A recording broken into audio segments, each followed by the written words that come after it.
Okay. Yeah. So Prager.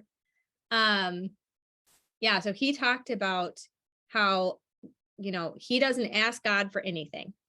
Him and Jordan Peterson in the panel, they had a great point. They're like, God is obviously not a celestial butler. He is obviously not answering every prayer just because you say you're a believer. Else, young children wouldn't die. And when we ask for our loved ones to be healed, they would be healed every time, etc. But I was just thinking to myself when he's like, I don't ask for anything. I only ask God, what do you want from me? And I think that that's an amazing prayer. Like Peterson said, that's a better prayer. And he's so right. It really is, because when you take on responsibility, you're more likely to be granted resources to continue on in that responsibility. And then it just is this accumulation of, I don't want to necessarily say prosperity, but like when you take on accountability, when you really want to take care of people and you really want to do the right thing, people see it, the tribe sees it, and they want to help you make it work. But I thought it was really unhealthy, the DE, where he was saying, I never ask God for anything, because I'm like, I have feminine demon FI. And so then I don't want to ask anyone, including God, for anything ever, because I don't want to be needy. I'm very movable, right, on what I want. But then I don't ask for what I want. I don't feel allowed, or, and that has been detrimental in my journey, because now it's, I could have many years ago known, hey, I could do this or start this, business or do this thing. But I never felt allowed, and there's a lot of things in my life where that happened, where they were good things. They weren't bad things to ask for. Yeah. So I think that's really unhealthy. You have to be so careful, because I think, the Lord also says, ask and you shall receive if you believe in faith.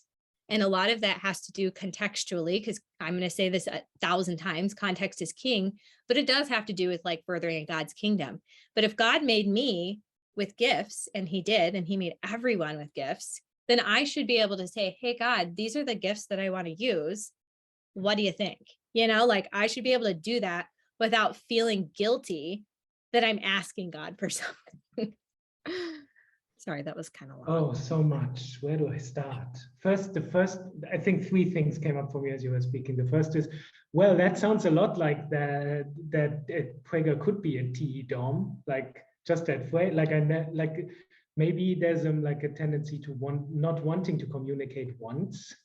Yes. And then also what came up for me is like, it's not a dialogue if you don't like, and I obviously I don't know if one wants it to be a dialogue with God, but if it's simply just a one-way conversation street, if you just ask for what you want, yeah, he becomes the celestial butler. But if you just follow whatever comes your way, then you're completely out of touch with yourself. Like yes.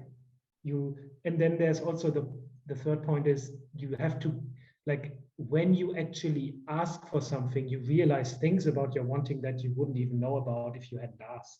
Like, right. You have to actually get in contact with that, because often when we communicate once, we do making them in like words, you realize new things when you communicate.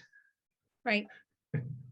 Yeah. And he even went so far to say, you have a responsibility when it came to the feelings. At first I thought this was like FE, but then you were like, no, I'm feeling TE. And I'm like, oh yeah, this is totally TE. He's like, if you're not happy, you have a responsibility to keep that to yourself. And I'm like, actually, that is TE demon FI, because FI is to keep your emotions to yourself. That is your responsibility anyway. When you have FI, like if it's demon, your emotions are yours. They're not for anybody else. Don't touch them. And I don't want to see yours. So, but again, that's like super unhealthy, because then, like you said, if you're never communicating that FI, if you're never in touch with that FI, well, then you're not anchored. You have your identity. Now, I'm not saying he's not anchored in his identity. He probably is. He just has aspects of it, emotionally, that he's not. Like he said, it's his own problem. He doesn't pray as much, if at all. He said he'd rather study. And to me, that's missing out on revelation. That's missing out on relationship. And so that's a lot of the intimacy that he's missing out on. So like Demon FI can miss out on that intimacy and that passion that you can have in a relationship. And with God, it can be very euphoric. Just better than anything you've ever experienced. And he won't get that experience without tapping into that part of his FI.